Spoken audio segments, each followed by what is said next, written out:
Salamat po, Ama, at pinagtipon-tipon niyo kami sa panambahan.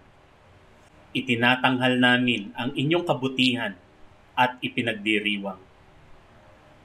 Mga kapatid, tayo'y makipag-isa sa ating Ama sa tahimik at personal na panalangin at pakikipagniig sa Diyos.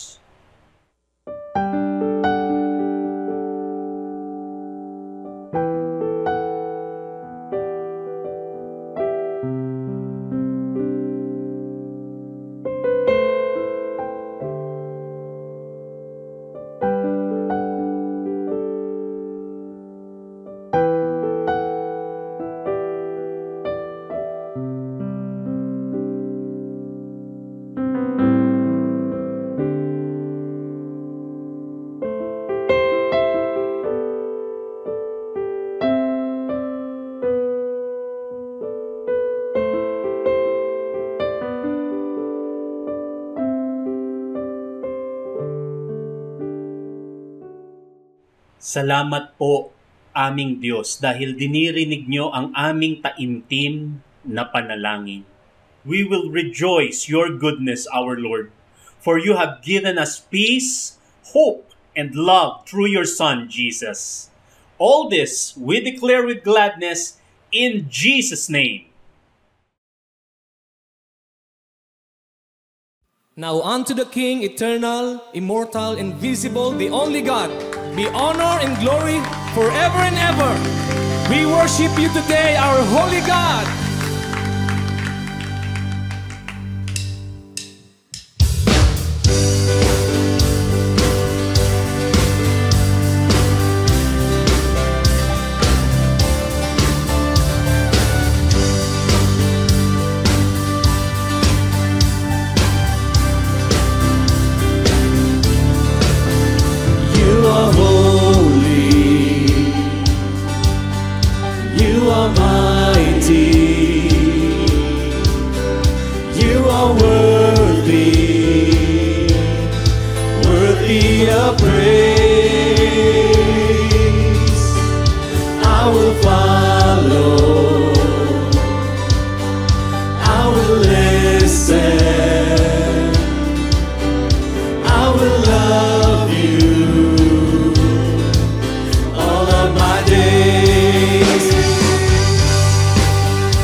Prince of Peace, who is the Lamb.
Prince of Peace, and I will live my life for you.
Kapanalang Diyos, walang katulad nyo. Lahat ng tuhod sa inyo ay luluhod.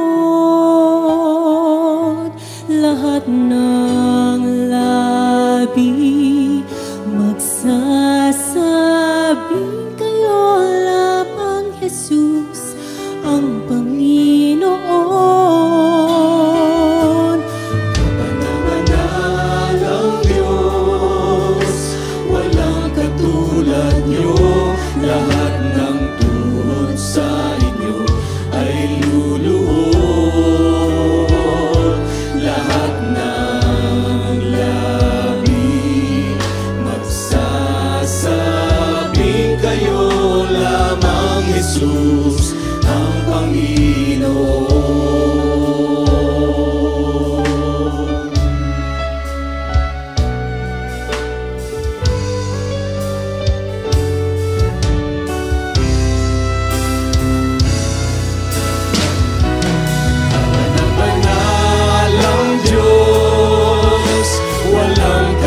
Katulad niyo, lahat ng tuhod sa inyo ay luluhod.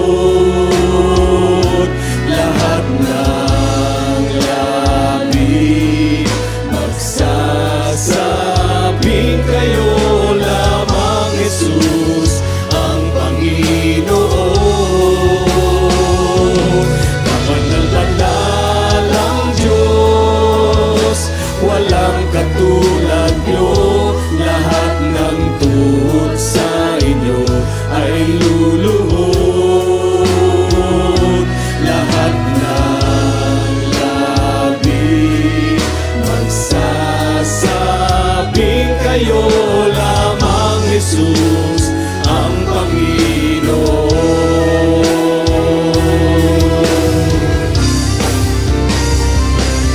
Kapanal-banal ang Diyos, walang katulad niyo. Lahat ng tuhod sa inyo ay luluhod. Lahat ng labi magsasabing kayo lamang, Jesus, ang Panginoon. Kapanal-banal ang Diyos, walang katulad niyo. Lahat ng tuhod sa inyo ay luluhod. Lahat ng labi magsasabing kayo lamang, Jesus, ang Panginoon. Lahat ng labi magsasabing kayo lamang, Jesus. Kayo lamang, Jesus. Kayo lamang, Jesus, ang Panginoon.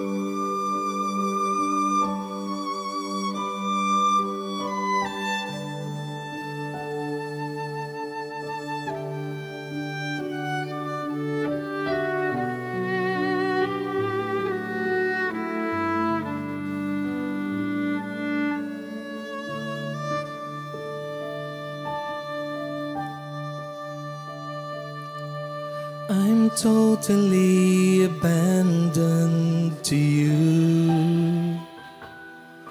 I'm lost inside the rivers of your love. I'm swept into the power of your presence, drawn toward the whisper of your voice. I come to you in quiet adoration and fall before your feet. You are my King.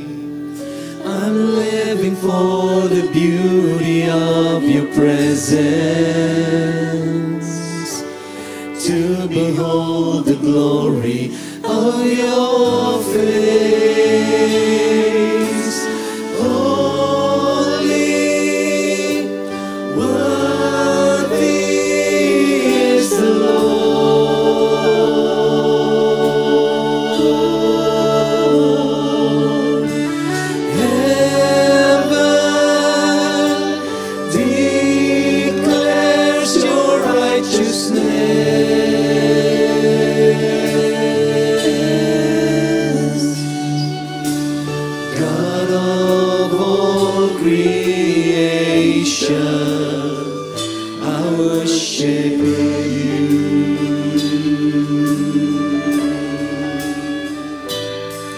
I come to you in quiet adoration and fall before your feet. You are my King. I'm living for the beauty of your presence, to behold the glory of your face. Holy, worthy is the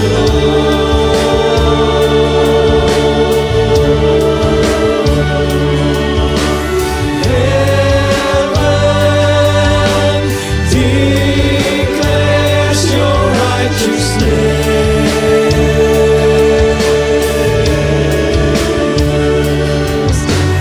Holy, worthy is the Lord.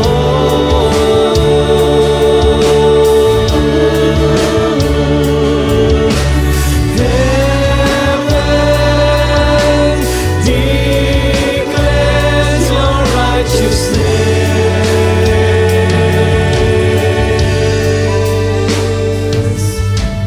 God of all creation, I worship you.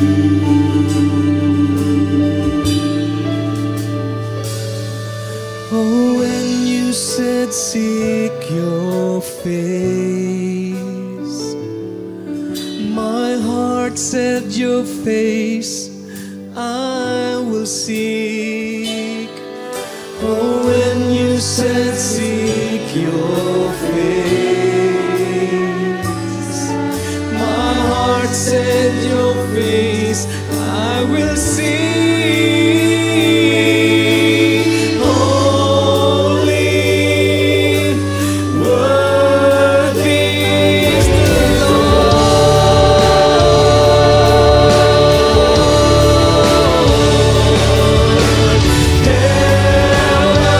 Heaven declares your righteousness.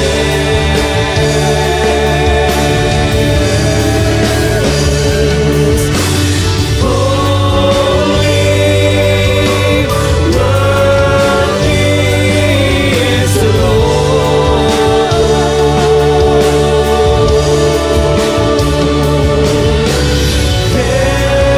Heaven declares your righteousness.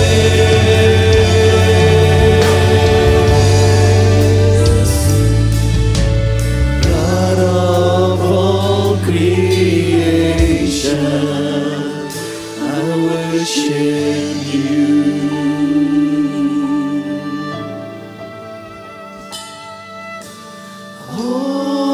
Holy, worthy is the Lord.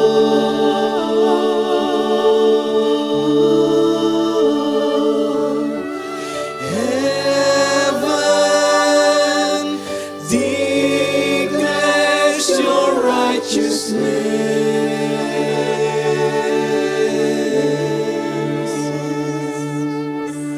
Holy, worthy is the Lord.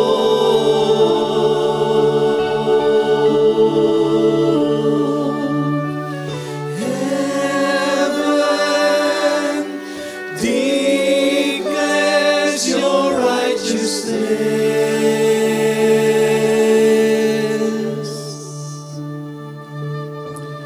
God of all creation, we worship you.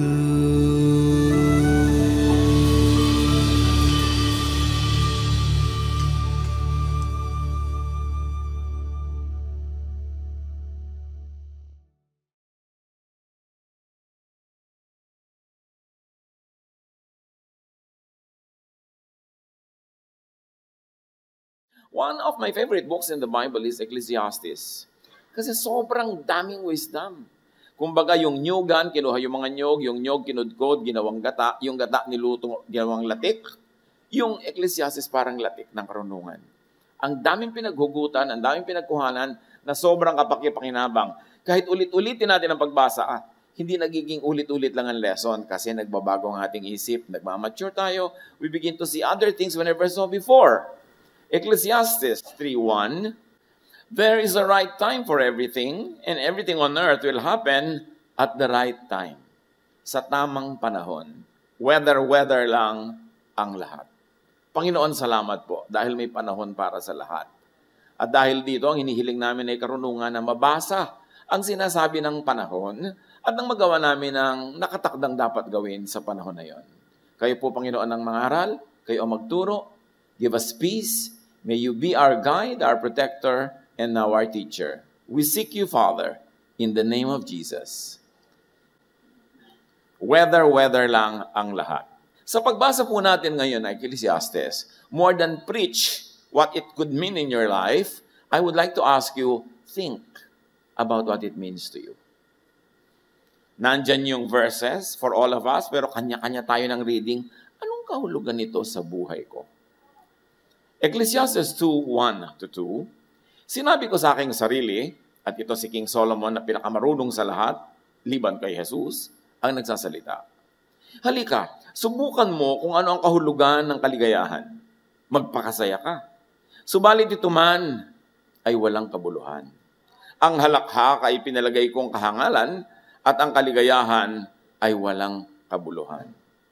So ang unang itatanong mo, not good? Is it not good to be happy? Is it not good to seek fun?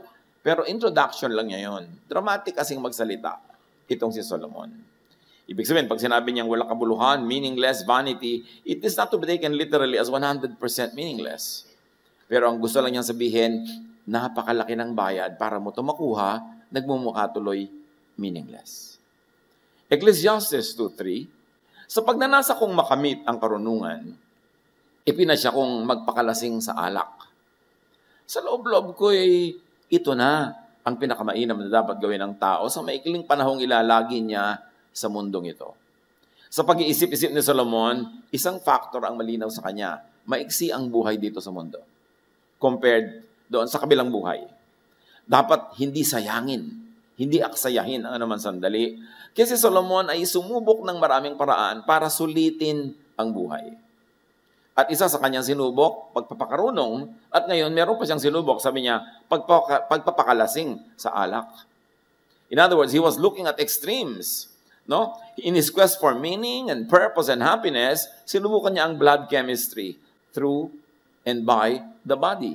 Sabi niya, kung ako ba'y malasing, kung ako ba ay mawala ng masyadong mga inhibitions and control, what kinds of joys will I discover? At sinubukan din niya ang mental and intellectual route at avenue through and by the mind, by reason. Napakarami niyang pag-aaral, napakarami niyang pananaliksik. Tumatawag siya ng mga scholars from all over the world para ituro sa kanya yung alam niya. Kaya, sabi niya, saan kaya ang daan na maganda para mahanap ang kahulugan ng buhay at para sulitin ang buhay? So, sinubok niya magpakatalino at sinubok din niyang magpasarap sa pamamagitan ng alak. Ecclesiastes 2:4-8, nakagawa ako ng mga dakilang bagay. So, may isa pa siyang dinaanan na paraan para maghanap ng kahulugan. Nakapagtayo ako ng malalaking bahay at ginawa kong ubasan ang paligid nito. Gumawa ako para sa aking sarili ng mga hardin at liwasan. Tinamnan ko ito ng lahat ng uri ng punong kahoy na mapapakinabangan ang bunga. Humukay ako ng mga balon na pagkukuhanan ng pandilig sa mga pananim na ito. Bumili ako ng mga aliping babae at lalaki. Mga alipin ko'y nagkaanak na sa aking tahanan. Ang kawan ko'y ubod ng dami. Walang kasing dami kung ihahalin tulad sa kawan ng mga haring nauna sa akin. Nakaipon ako ng napakaraming pilak at ginto mula sa mga lupaing nasasakupan ko. So nakatatlo na nang sinusubok si Solomon ng paghahanap na kahulugan ng buhay. Paglalasing, pag-aaral, at ngayon, acquisition, work, activity, being fruitful, productive.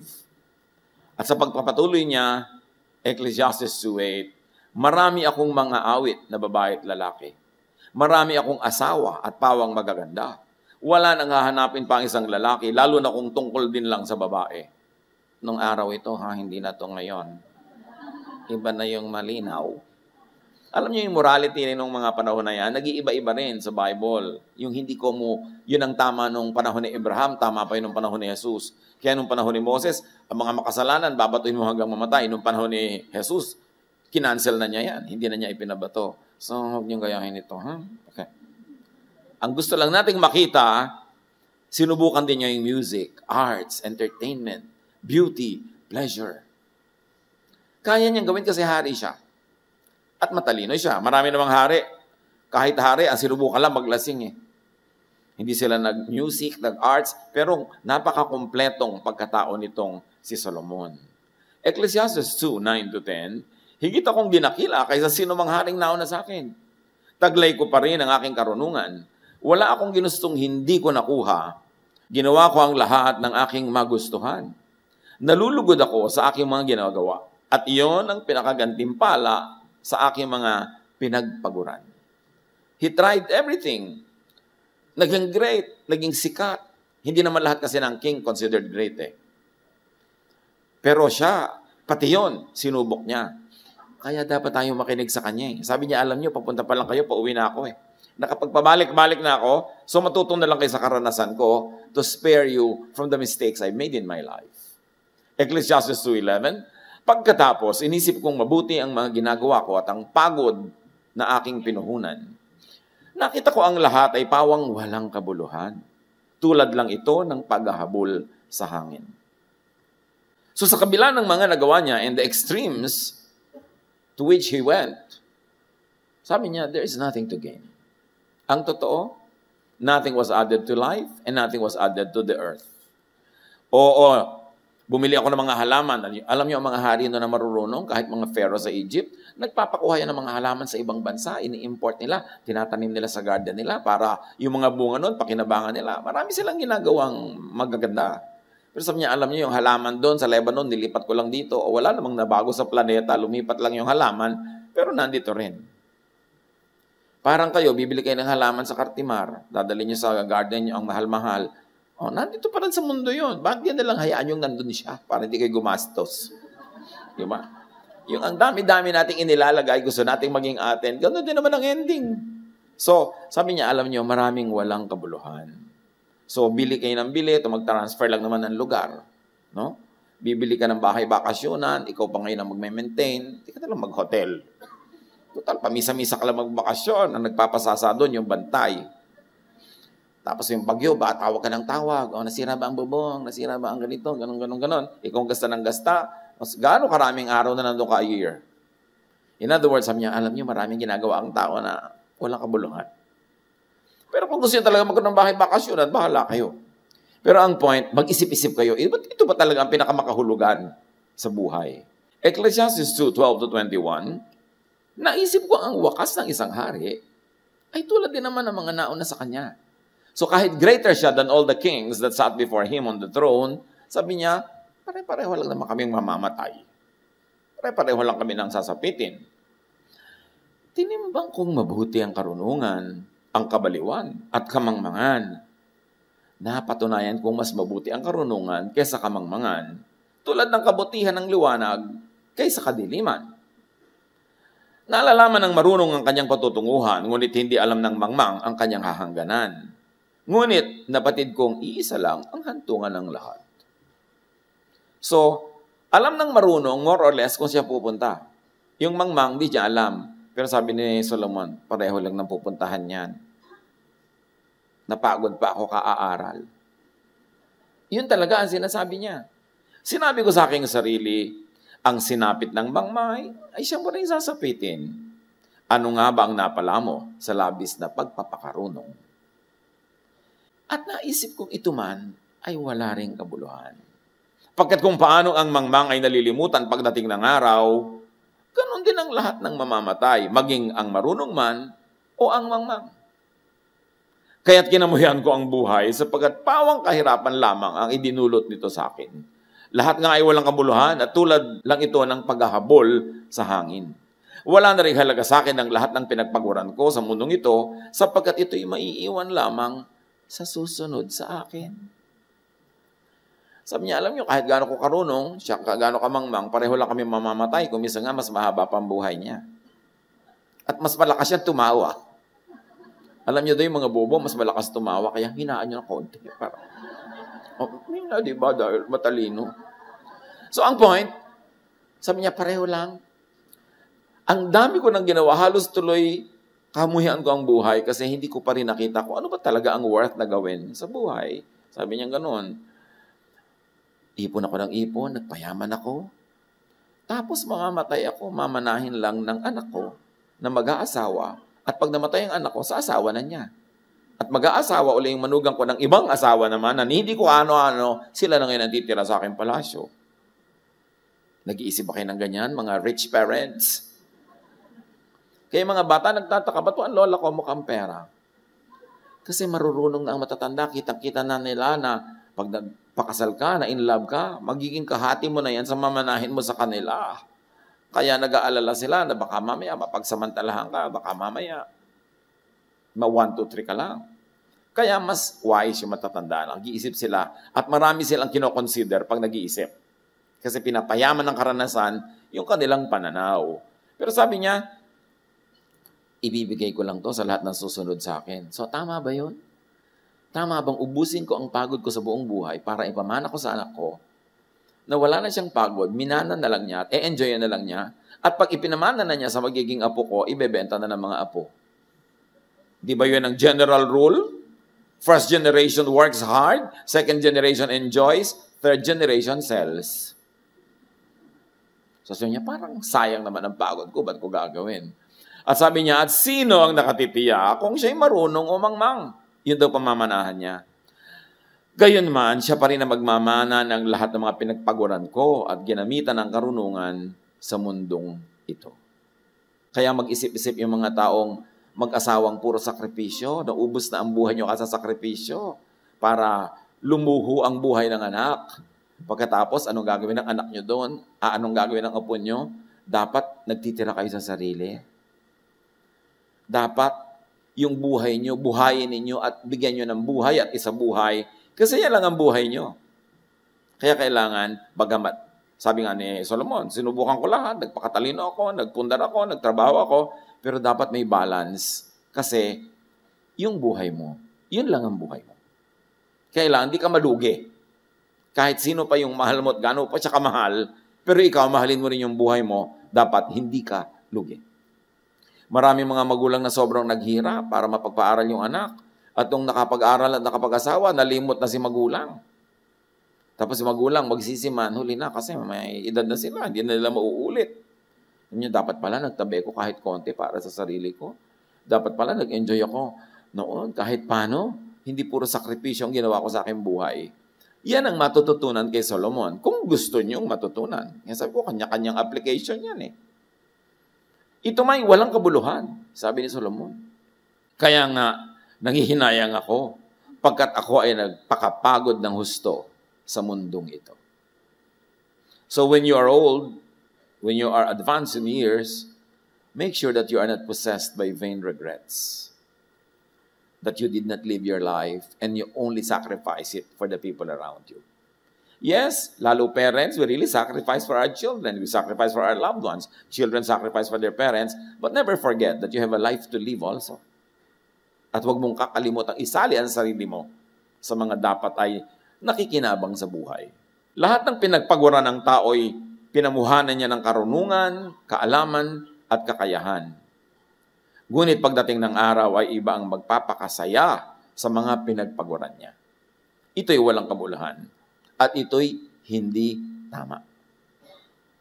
Kaya mga anak, kayo ng mga pinagpaguran ng mga magulang, pinag-ubusan ng lakas, ng kabataan, lalo't nag-abroad pa yung tatay nyo o nanay nyo o both of them ng halos 20-30 taon, kailangan pag-uwi nila, suklian nyo ng iba yung kabutihan at alagaan nyo silang mabuti at ihatid nyo sila sa kanilang huling hantungan ng maginhawa, minamahal, sinusuklian ng kabutihan. Para hindi nila aputin ang sinapit ni Solomon na pinagsisisihan kung ba't niya ginawa yung mga bagay na ginawa niya. Dapat lagi ang magulang nagpapasalamat. Hay, salamat, minahal ko anak ko. Hay, salamat, pinag-aaral ko. Kasi eto ngayon, tinataguyod ako sa aking pagtanda. Dapat ganun. Huwag ninyong itulak ang mga tumulong sa inyo at nagmahal sa inyo na pagsisihan ang ginawa nilang kabutihan para sa inyo. So sabi ni Solomon, pare-pareho lang. Kahit ano pang estado mo sa buhay, lahat namamatay din. Kaya kailangan, bago sa makabilang buhay, sulitin itong pangkasalukuyang buhay na ito. Ecclesiastes 2:22-23, nakakapagod at nagpapakahirap ng husto sa mundong ito ang isang tao, ngunit para saan ba ang pagpapagod na ito? Ano mang gawin ng tao ay nagdudulot sa kanya ng balisa at hinanakit. May mga gabi pang hindi siya makatulog sa pag-iisip, ito man ay walang kabuluhan. So ano ang napapala for all the hard work? Sabi niya, dapat alam nyo kung hanggang saan lang ang hard work. At huwag niyong pudpurin, ubusin ang buhay nyo dahil lamang sa isang project. Dahil lang gusto niya na pagkalaki-laking bahay o gusto niya na ganon. Mamaya, hindi niyo na inabutang buhay kayo bago nagkaroon. Sabi, kailangan nagtitira ka lagi sa sarili. Hindi yun pagiging makasarili, pagiging tama lang yun. Napakahalaga na wala kang regrets. Ecclesiastes 2:24-26, ang mabuti pa sa tao ay kumain at uminom at pakinabangan ang bunga ng kanyang pinagpaguran. You see, sabi niya, alam nyo, dapat yung pakinabangan ng bunga ng inyong pinagpaguran. Hindi yung iba lang lagi ang nakikinabang. Dapat, ang kita nyo sa isang buwan, sa isang taon, merong ine-enjoy nyo, merong ibinibigay nyo sa mga minamahal at tinatangkilik nyo, may ibinibigay nyo sa charity, at merong para sa inyo. Huwag nyong kakalimutan ang inyong sarili. Sabi, kailangan iyong pakinabangan ang bunga ng iyong mga pagpapagod. Sabi, alam ko ang lahat ng ito ay kaloob ng Diyos. Kung wala ang Diyos, sino pa ba ang makakakain o makakaranas ng kasiyahan? At dito sinasagot ni Solomon yung needless guilt ng maraming tao na pagka sila'y nag-e-enjoy, they feel guilty. Akala nila ayaw sila ng Diyos na nag-e-enjoy. Sabi ni Solomon, alam nyo, Diyos ang nagpapa-enjoy sa atin. Kasi kung nag-e-enjoy ka, it is the Lord who gives you appetite. It is the Lord who makes you and enables you to enjoy whatever you're enjoying. So when you enjoy, thank God and enjoy. Huwag kang mag-guilty dyan. Yung iba kasi, akala nila ang gusto ng Diyos sa tao, laging hirap, laging pagod, laging nagtitiis. No, it is God who created us, and God has a wonderful plan for us. Sabi niya, plans to give you hope in the future, plans to harm you. Not to harm you, but plans to make you enjoy life. At yun ay masyadong ipinaliwanag ni Solomon. Sabi niya, ang karunungan, kaalaman at kaligayahan ay pinagkakaloob ng Diyos sa lahat ng kinalulugdan niya. Pakinggan niyo to ha. Ipinagkakaloob ng Diyos ang lahat sa kanyang kinalulugdan. Ang makasalanan ay pinagtatrabaho niya at pinag-iimpok upang ibigay lamang ito sa gusto niyang pagbigyan. Ito man ay walang kabuluhan tulad lang ng paghahabol sa hangin. Bago tayo magkamali-mali ng interpretation, dapat nating linawan ang sinasabi lang ni Solomon, enjoy what you do, enjoy what you must do. At sinabi niya, alam niyo, ang Diyos, this is how God works. Ibinibigay niya ang lahat ng blessings sa kanyang kinalulugdan. At yung mga makasalanan, pinagtatrabaho niya para ibigay lang yung pinagpaguran sa kinalulugdan niya. Pero ang makasalanan dito, sa kanyang original word, hindi ibig sabihin nun yung immoral. Kasalanan here is not immorality or religious error. Ang kasalanang tinutukoy dito is foolishness. In other words, this is how it works. Yung foolish, palibhas at foolish siya, hindi niya papakinabangan ng pinaghirapan niya. At sino ang kinalulugdan ng Diyos? Yung hindi foolish, yung marunong, yung nag-iisip. In other words, hindi namimili ang Diyos kung sino ang pagpapalain niya at sino ang pahihirapan niya. Automatic na yan. Nang kinreate ang mundo, nakaset na ang lahat ng laws. And one of the laws of nature says that those who are wise, those who are thinking, those who have a diskarte, yung marunong, talagang yun ang maraming may enjoy na blessing. At yung nagpapabaya, hindi nag-iisip, nagpapakamangmang, kung ano-anong ginagawang kabulastugan, ano man ang nasa kanila na mawawala pa. At hindi yung nagdidesisyon ng Diyos sa kunin yan para ibigay doon. It is the law of nature. It is automatic. Hindi yan manual. God does not have to choose kung sino i-favor niya. Ang ibig sabihin lang ng favor ng God, if you are living life the way God designed it to be lived, then you are walking in a favored avenue. Automatic yun. Hindi ka pipiliin ng Diyos. Ikaw ang pumipili doon kung saan ka maglalakad. So, stand in the path of blessings. Kung saan dumadaan yung batis, doon ka itanimang yung puno ang yung mga ugat para hindi ka matuyo.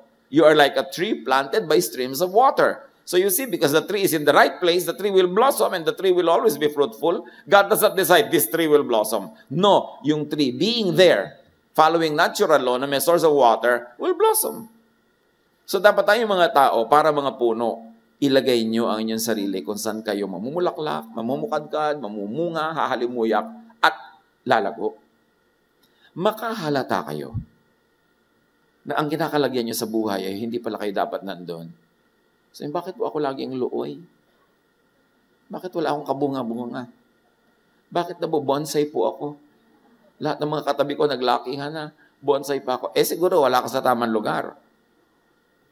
Yung design sa'yo ng Diyos, cactus ka, tapos nandiyan ka sa tubigan, eto, malulusaw ka talaga. O kaya ikaw ay water lily, tapos nandiyan ka sa desert, di maluluoy ka. Ilagay mo ang sarili mo sa tama at nandun ang path of blessing. God does not decide to bless you or not to bless you. You position yourself correctly. So, titingnan nyo mga kapatid, ano ba ang natural talent na ibinigay sa akin ng Diyos? Yung magbibilang ka lang ng 12, kukunin mo pa lahat ng daliri mo at daliri ng katabi mo, please lang, huwag kang maging accountant. Kasi hindi ka doon mabe-bless. Tingnan mo ang sarili mo. Ano ka? Ibagay mo sa ginagawa mo sa buhay at uunlad ka doon. Dapat nandun. Hindi yung gagayahin mo yung kapwa mo, iba naman siya, iba yung gift niya. Tumama ng lugar at magiging tama ang buhay. At sabi niya, alam nyo, ang lahat may panahon eh. Ecclesiastes 3:1-8, ang lahat sa mundong ito ay may kanya-kanyang panahon. May kanya-kanyang oras. So bukod sa pagiging nasa tama kang lugar, dapat nasa tama ka ring oras. Yung kasalanan na pinag-uusapan natin kanina means not immorality, not religious mistake, but missing the point in life. Na-miss mo yung point. Na-miss mo kung sino ka, ano ka. Nasa maling lugar ka. So yun ang kasalanan doon. Kaya sa Laguna, sa Cavite, sa Quezon, tinatawag yan na sala. Nag-shoot ka sa basketball, hindi nag-shoot, sabi niya, ay sala. Ibig sabihin, hindi swak. Di ba? Yung hindi tugma. So yun lang ang ibig sabihin ng kasalanan. Wala ka sa tamang lugar. Hindi ibig sabihin nun lagi masama ka o immoral ka. At yun tinatawag na makasalanan ka kaya hindi ka na-bless. Dahil hindi ka swak sa kinakalagyan mo. Automatically, mamimiss mo ang blessing. So kasalanan in this sense is being clueless about what works and what doesn't. Yung, alam mo yung opportunity, pag tinake mo yan, magiging very prosperous ka. Pero hindi mo kilala alin ang opportunity, alin yung danger, yun ang kasalanan. Sala ka. Hindi ka tugma. Hindi ka bullseye sa ginagawa mo. Hindi ka nakasentro. That's why it will never work. People who miss the point just become gatherers and carriers. People who get the point receive the gifts. Kaya itama ang sarili. At sabi nga sa Ecclesiastes 3:1-8, ang lahat sa mundong ito ay may kanya-kanyang panahon. May kanya-kanyang oras. Mayroong panahon ng pagsilang at panahon ng pagkamatay. Ng pagtatanim at ng pagbunot ng tanim. Ng pagpatay at ng pagpapagaling. So, huwag po tayong pumatay. May eczema ka nga no? Meron kang fungi dyan sa balat mo, patayin mo para mabuhay ka. Di ba? Alam pati fungi, alagaan mo pa. Panahon ng paggiba at ng pagtatayo. Ng pagluha at ng pagtawa. Ng pagluluksa at panahon ng pagdiriwang, ng pagkakalat ng mga bato at pagtitipon nito, ng pagyayakap at paglalayo, ng paghahanap at ng pagkawala nun. May panahon ng pag-iingat sa isang bagay at ng pagtatapon, ng pagpunit at ng pagtahi, ng pagtahimik at ng pagsasalita, ng pagmamahal at pagkapuot, ng digmaan at ng kapayapaan. So you see, lahat ng binabanggit ni Solomon, extremes. Pero yung mga extremes na yun, hindi siya masama o mabuti by itself. Sabi ni Solomon, nasa timing. Nasa timing. May timing na tama magalit. O hindi po ba, Christian tayo, hindi tayo nagagalit. May panahon na maling hindi magalit. May panahon na dapat nagmamahal ka. May panahon ng lahat ng extremes. So ang nagpapatama dito, Ang nagbibigay sa kanya ng rightness or wrongness is not the act, is not the thought, but the timing. Dapat nasa tamang panahon. Kaya may tamang panahon talaga ng paghimas ng anak, mayroon naman ng pagsampiga. May tama talagang pagbibigay, mayroon namang hindi pagbibigay. At lahat ng pagkakamali natin, mostly hindi sa ginagawa, sa timing. Pag tama ang timing, maluwag, it flows, it just happens. Pati yung pagsalungat mo sa iyong asawa, nasa timing yan. Yung uuwi siya, pagod na pagod, gutom pa. Nananalungat ka na, alam mo na mangyayari. Pero patulugin mo muna siya. Di ba? Bukas na, mga alas 5, pag nagising siya. Tsaka ka na sumalungat. Siguradong aayon na siya sa'yo. Di ba? Kasi maganda yung timing mo. Nasa timing ang lahat. Kailangan, sabi ni Solomon, matuto kayo niyan. Meaning and meaningfulness, happiness is in being timely. Tulad ng oras ng eskwela, nasa mall ka, wrong timing ka nun, hindi ka mabe-bless. Yun ang kasalanan, nagkasala ka. Wala ka sa point. You missed the point. You should be in school. Tapos ngayon, nasipa ka, hindi ka gumraduate, naiwan ka ng buhay. Tapos ano, sabi, saan ako nagkamali? Mali ang timing mo kung kailan ka nagmamall.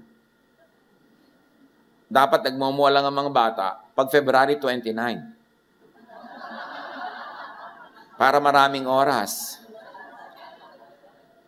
Wrong timing, kumakain kayo, pamilya, nandun ang mga magulang mo, text ka ng text, game ka ng game dyan sa computer mo, sa palagay mo, mabe-bless ka.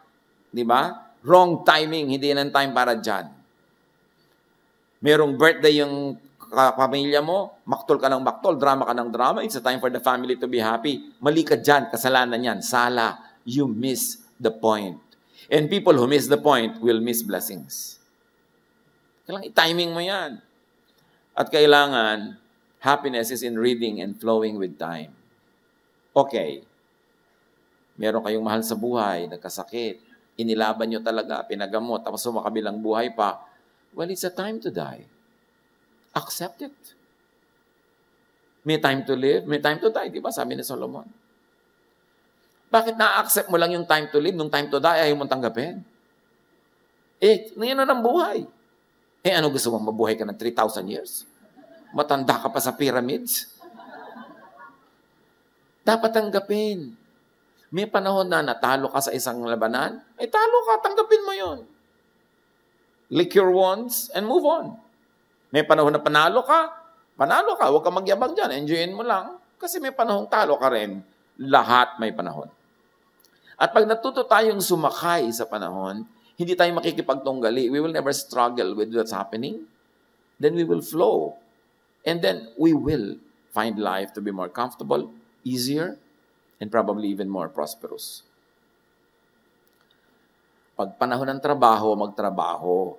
Mag-a-apply ka ng trabaho para during the time, ninanakaw mang oras sa opisina, naglalaro ka sa computer, Facebook ka, kung ano-ano pinagagagawa mo dyan, wala ka sa panahon. Kasalanan yan.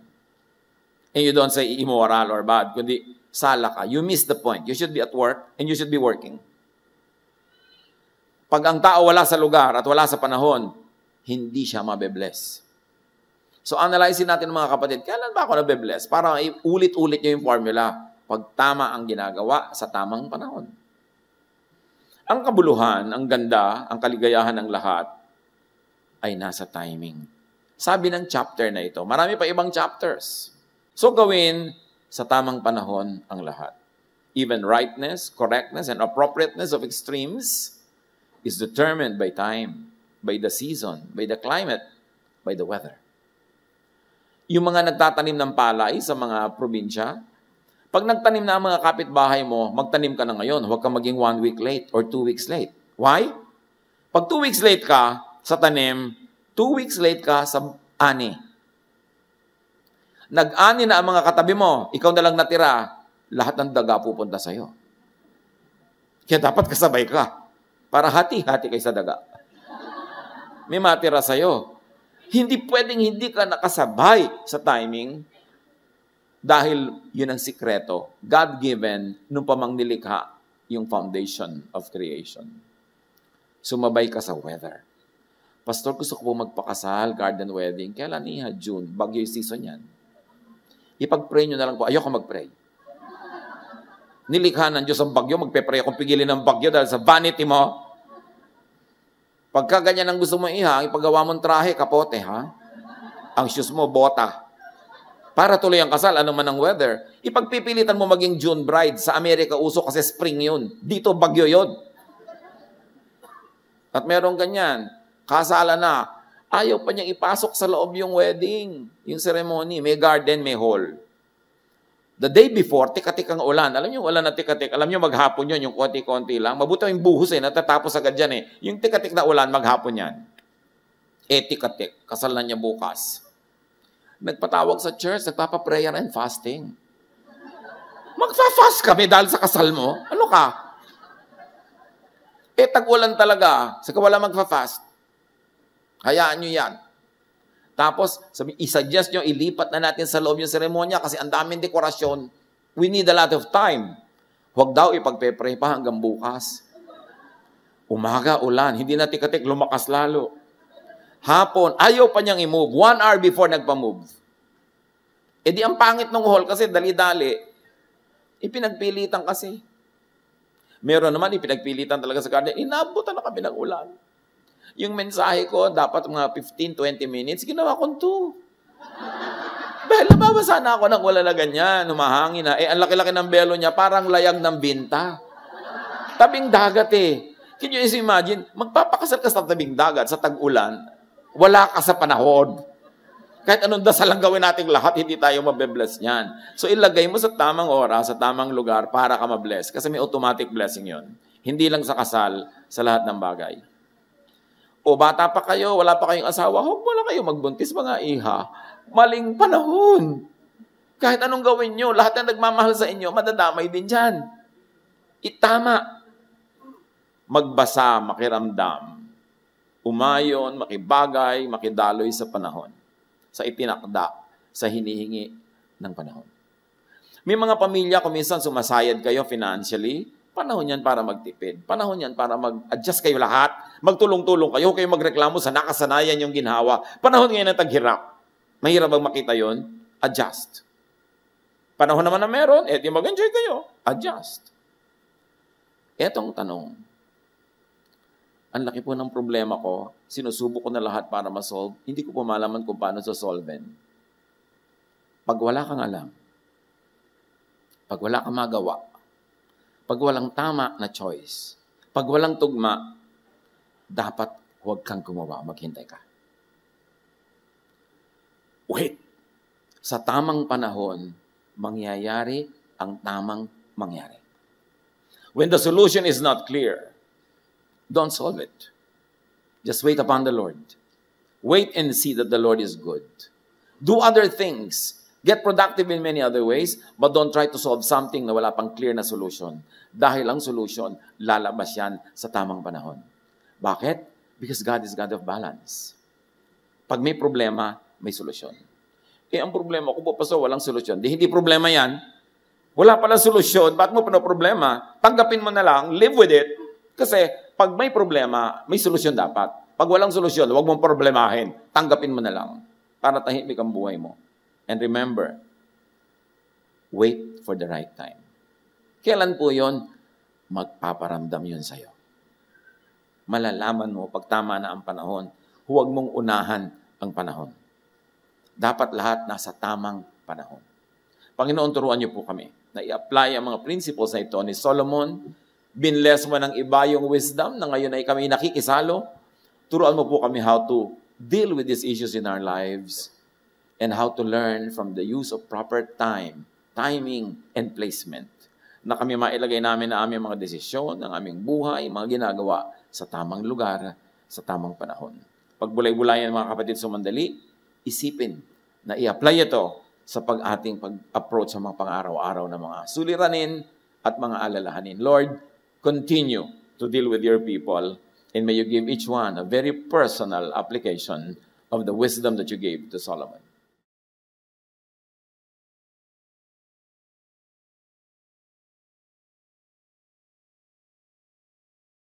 Tunay nga po, Panginoon, na kayo ay napakabuti. Salamat po sa araw na ito na iyong tinakda upang kami ay muling makapakinig, matuto, at pagpala sa inyo pong mga katuruan na magsisilbing gabay sa aming pagdidesisyon sa pang-araw-araw na buhay espiritual. Salamat po sa kahalagahan ng tamang paglapat ng inyong mga katuruan sa tamang panahon. Sa ilang sandali ng katahimikan, patuloy po nating papurihan at pasalamatan ang Panginoon.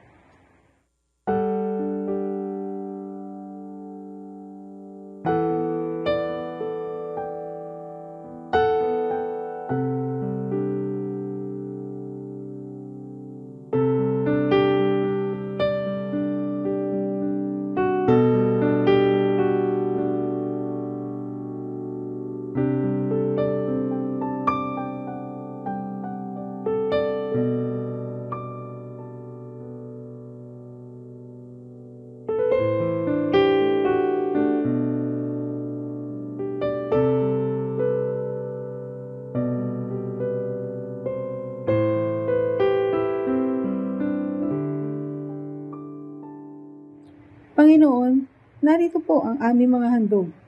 Ibinabalik at iniaalay po namin sa inyo sa pangalan ng Panginoong Hesus.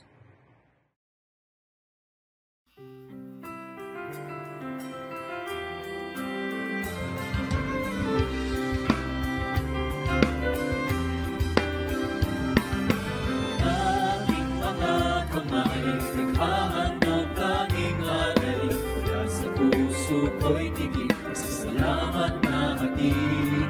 Upang salita niyo ay palaganapin, mapalawak ang mga langit na gawain. Tinig na umaawit, pagpapuri ang inihahatid, sa salamat na sinasabi, ang kalagay walang patid. Upang sayang ibinabalik, pagpapiyayang galing sa langit, tunay at mayaman ang iyong pag-ibig. Ang aming alay, O Diyos, ay tanggapin. Handog na pinakamainam ang aming nagalhin. Lahat ng ito'y sa inyo dinamdalin. Manalaan tungo sa inyong gawain. Aming alay, O Diyos, ay tanggapin. Handog na pinakamainam ang aming nagalhin. Lahat ng ito'y sa inyo dinamdalin. Nakalaan tungo sa inyong gawain.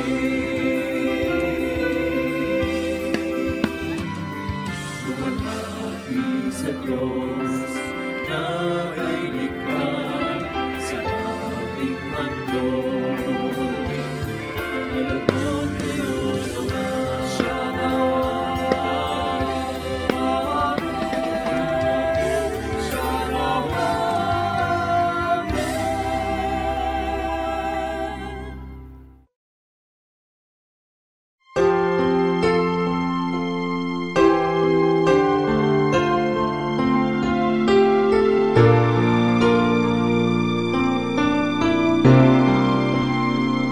I will never leave you nor forsake you. In your arms I will be safe. That's the promise you had made. I will never leave you nor forsake you. In this world that seems so untrue, in your promise I cling and hold on to. Lord, your words are sufficient. Trusted that'll strengthen my soul. Yes, Lord, you've lifted me up. See through the eye of my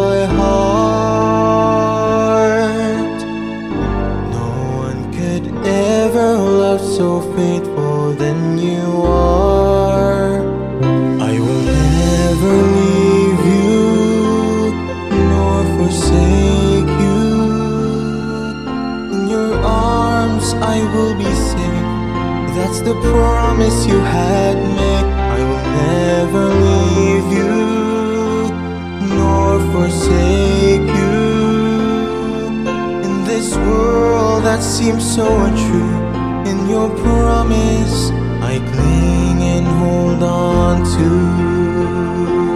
You've supplied all my needs, gave me strength to keep my victories. You're all that I have, and I believe you said I will never leave you nor forsake you. In your arms I will be safe. That's the promise you had made. I will never leave you nor forsake you. In this world that seems so untrue, in your promise I cling and hold on to.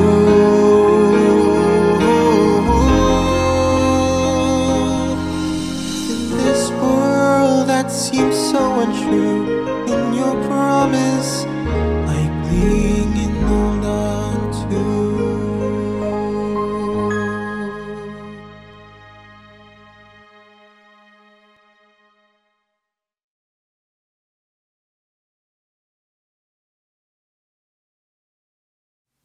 Diyos amang makapangyarihan sa lahat, salamat po sa mensaheng narinig namin, Panginoon. Salamat, Panginoon, at mayroon na lamang kaming kalakasan na pwede namin i-apply sa aming pang-araw-araw na buhay.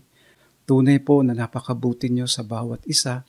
Kaya, Panginoon, itinataas namin ang kapurihan sa iyong kaluwalhatian, Panginoon.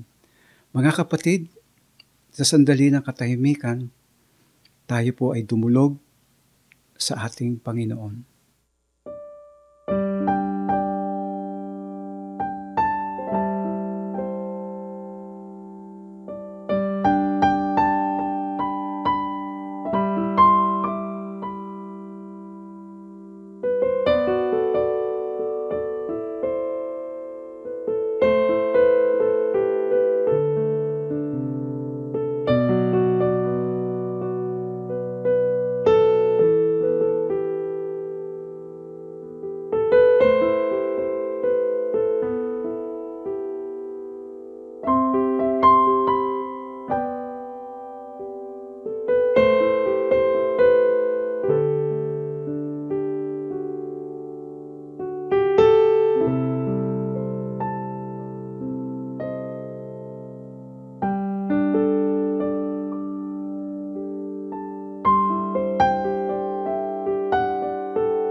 Aming Ama, aming Diyos, salamat po, Panginoon, sapagkat nabuksan muli ang aming kaisipan, nabigyan kami ng kagaangan ng kalooban. Salamat din po, Panginoon, sapagkat nagbigay ng kulay at ganda sa aming buhay ang aming narinig. Kaya, Panginoon, tunay po, kayo lang po ang aming masampalatayanan at mapapurihan at mapasalamatan, Panginoon. Ito po ang aming samot panalangin na may pagtitiwala sa pangalan ni Jesus.